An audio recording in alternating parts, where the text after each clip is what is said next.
Hello friends, എല്ലാവർക്കും homely വ്ലോഗിൻ്റെ പുതിയൊരു വീഡിയോയിലേക്ക് സ്വാഗതം. നമ്മൾ ഇന്ന് ബീട്രൂട്ട് വെച്ച് ഇഞ്ചിപ്പുളിയാണ് ചെയ്യാൻ പോകുന്നത്. അപ്പോൾ എല്ലാവരും വീഡിയോ സ്കിപ്പ് ചെയ്യാണ്ട് കാണുക.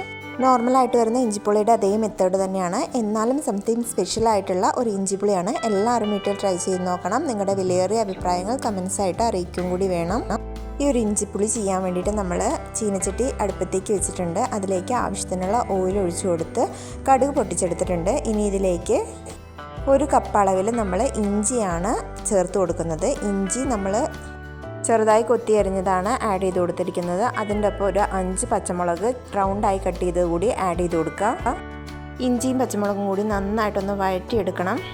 ഇത് വഴറ്റുന്നതിൻ്റെ ഒപ്പം തന്നെ നമുക്ക് ബീട്രൂട്ട് കൂടി ആഡ് ചെയ്ത് കൊടുക്കാം. ബീട്രൂട്ട് ഞാനിവിടെ ഇഞ്ചി എടുത്ത ആ ഒരു മെഷർമെൻറ്റ് കപ്പിൽ 2 കപ്പ് അളവിലാണ് എടുത്തിരിക്കുന്നത്. 1 കപ്പ് ഇഞ്ചിയും 2 കപ്പ് ബീട്രൂട്ടും.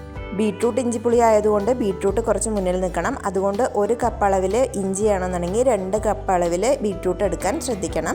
അപ്പോൾ നമ്മുടെ ബീട്രൂട്ടിൽ നിന്ന് നല്ല പോലെ വെള്ളമൊക്കെ പുറത്തേക്ക് വരുന്നുണ്ട്.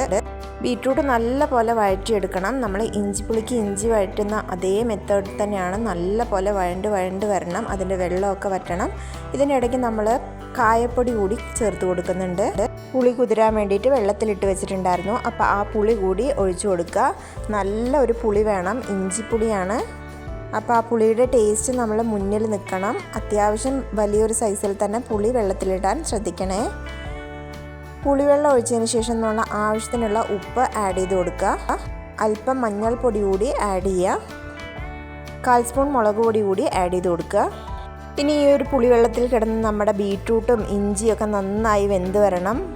നമ്മുടെ ഈ ബീട്രൂട്ട് ഇഞ്ചിപ്പുളിയുടെ മധുരത്തിന് ആവശ്യമായിട്ട് ഞാനിവിടെ 3 അച്ച് ബെല്ലം ചേർത്ത് കൊടുത്തിട്ടുണ്ട്. 3 അച്ച് ഉണ്ടെങ്കിൽ തന്നെ അത്യാവശ്യം നല്ലൊരു മധുരം കിട്ടും. ഒരുപാട് നാൾ കേടൊന്നും കൂടാണ്ട് നമ്മുടെ ഈ ബീട്രൂട്ട് ഇഞ്ചിപ്പുളി സൂക്ഷിക്കാൻ പറ്റും. അപ്പോൾ നമ്മുടെ കറക്റ്റ് അളവിന് ആ വെള്ളമൊക്കെ നന്നായി കുറുകി വന്നിട്ടുണ്ട്. ഉപ്പും മധുരവും എല്ലാം പാകത്തിനാണ്. പുളിയെല്ലാം കറക്റ്റാണോ എന്ന് ചെക്ക് ചെയ്തതിന് ശേഷം ഒരു ബോട്ടിലാക്കിയിട്ട് എത്ര നാൾ വേണമെങ്കിലും സൂക്ഷിക്കാൻ പറ്റും. എല്ലാവരും വീട്ടിൽ ട്രൈ ചെയ്ത് നോക്കുക. നമ്മുടെ ചാനൽ ആദ്യമായിട്ട് കാണുന്ന ആരെങ്കിലും ഉണ്ടെന്നുണ്ടെങ്കിൽ ഒന്ന് സബ്സ്ക്രൈബ് ചെയ്തിട്ട് കാണുക. താങ്ക്